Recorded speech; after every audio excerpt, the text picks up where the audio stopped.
ভালোবাসা সুন্দর, সেটা যদি অনুভবের হয়, তবে শারীরিক দূরত্ব কোনো বিষয় নয়। যে ভালোবাসা অনুভব করায়, যে ভালোবাসা দূরত্ব বোঝায়, সেই ভালোবাসা কখনো কষ্টের কারণ হয় না, হতে পারে না। আমি তোমাকে ভালোবাসি, এই কথাটা খুব সহজে বলা যায়। তবে যাকে ভালোবাসি তাকে আদেও কি ভালো রাখতে পারি? তার মন ভালো রাখতে পারি? তার মন বুঝতে পারি? যে ভালোবাসে তার আচরণ সবার থেকে আলাদা হয়, তার ভঙ্গিমা আলাদা হয়, পৃথিবীর সব মানুষের থেকে সে একদম আলাদা হয়।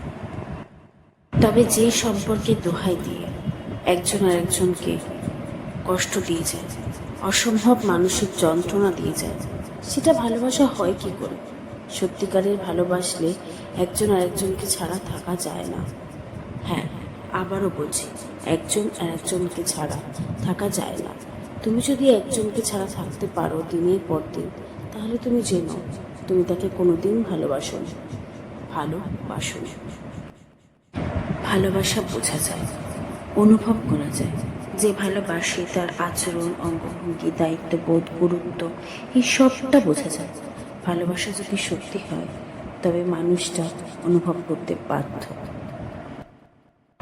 তাই ভালোবাসা সুন্দর, তবে সেটা যদি সঠিক মানুষের সাথে হয়ে থাকে।